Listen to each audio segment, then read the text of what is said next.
নমস্কার প্রিয় শ্রোতা দর্শক বন্ধুরা, আমরা সকলেই ভগবানের বিগ্রহের সামনে অথবা গুরুজনদের চরণে প্রণাম নিবেদন করে থাকি, কিন্তু হয়তোবা সকলেই প্রণাম করার সঠিক নিয়ম জানি না, বা প্রণামের মাহাত্ম্য কী বা প্রণাম কিভাবে করতে হয় তাও জানি না। তাই আজকের পর্বে আমরা জেনে নেব প্রণাম কয় প্রকার, প্রণামের মাহাত্ম্য কী, কোথায় কিভাবে প্রণাম করবেন এবং কোথায় কিভাবে প্রণাম করবেন না। তাছাড়া ভগবানের মূর্তি বা বিগ্রহের সামনে কিভাবে প্রণাম করা উচিত, কোন কোন পুরাণে কোন ধরনের প্রণামের উল্লেখ রয়েছে তাও জেনে নেব আজকের ভিডিওতে। তাই ভিডিওটি স্কিপ না করে শেষ পর্যন্ত মনোযোগ সহকারে দেখুন, কারণ এই প্রণামের নিয়ম না জানলে হয়তো ভীষণ ভুল হয়ে যাবে। তাই জেনে নিন প্রণাম কয় প্রকার ও কী কী, এবং কোন প্রণাম কিভাবে ও কোথায় করতে হয়, এবং প্রণামের মাহাত্ম্য কী। শ্রোতা বন্ধুরা, পুরাণ তথা শাস্ত্র অনুযায়ী প্রণাম করার বিধি হলো চারটি, যথা সাষ্টাঙ্গ প্রণাম, পঞ্চাঙ্গ প্রণাম, কায়িক প্রণাম ও বাচিক প্রণাম। এবার কোন প্রণাম কী রূপ এবং কোন শাস্ত্রে কোন প্রণাম উল্লিখিত আছে সে বিষয়ে পরে আসছি। তবে প্রথমেই জেনে রাখা ভালো যে দেবদেবীর বিগ্রহ পূজায় অষ্টাঙ্গ ও পঞ্চাঙ্গ প্রণামই প্রশস্ত। তবে পূজার শেষে এই প্রণামগুলি করতে হয় এবং পূজার সময় আসনে উপবিষ্ট পূজারী করজোড়েই প্রণাম করবেন।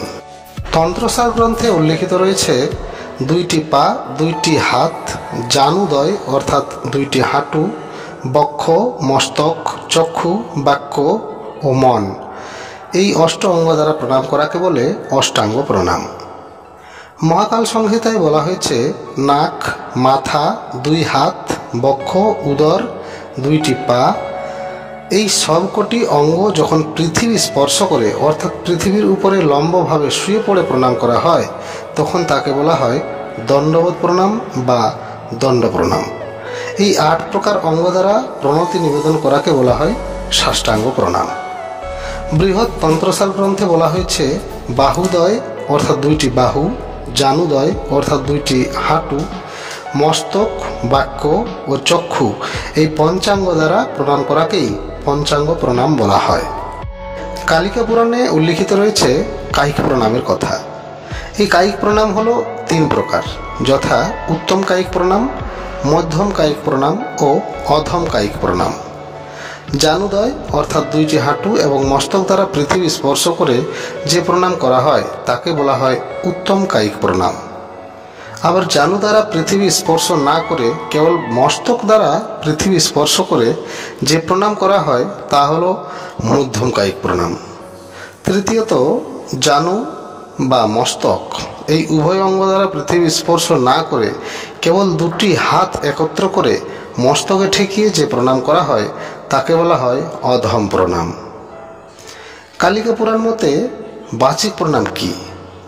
কায়িক প্রণামের অনুরূপ বাচিক প্রণামও ৩ প্রকার, যথা উত্তম, মধ্যম ও অধম প্রণাম। নিজ মনের মধ্যে গদ্য পদ্য উচ্চারণ করে ভক্তিপূর্বক যে প্রণাম করা হয় তাকে বলে উত্তম বাচিক প্রণাম।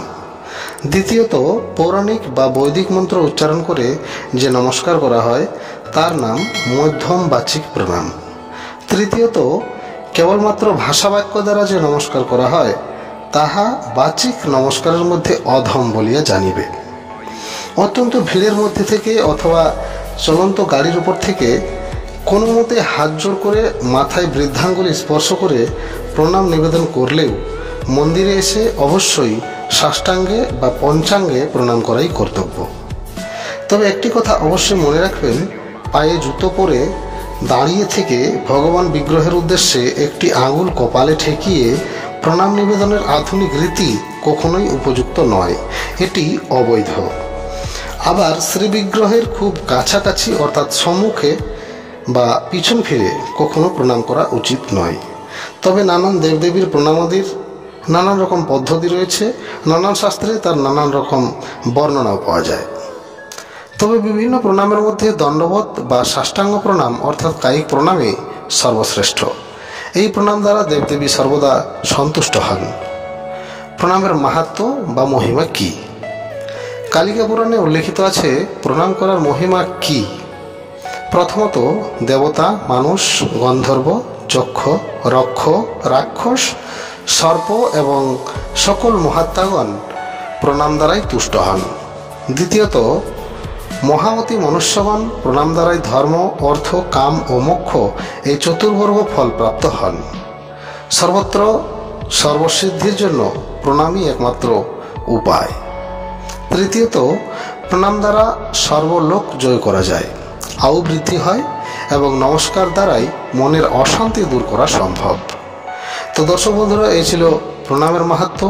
ভিডিও কেমন লাগলো অবশ্যই কমেন্টে লিখুন এবং ভিডিওটিতে অবশ্যই একটি লাইক করে দিন। এইরকমই বহু অজানা পৌরাণিক তথ্য জানতে আমাদের চ্যানেলটি সাবস্ক্রাইব করে আমাদের সঙ্গে থাকুন। নমস্কার।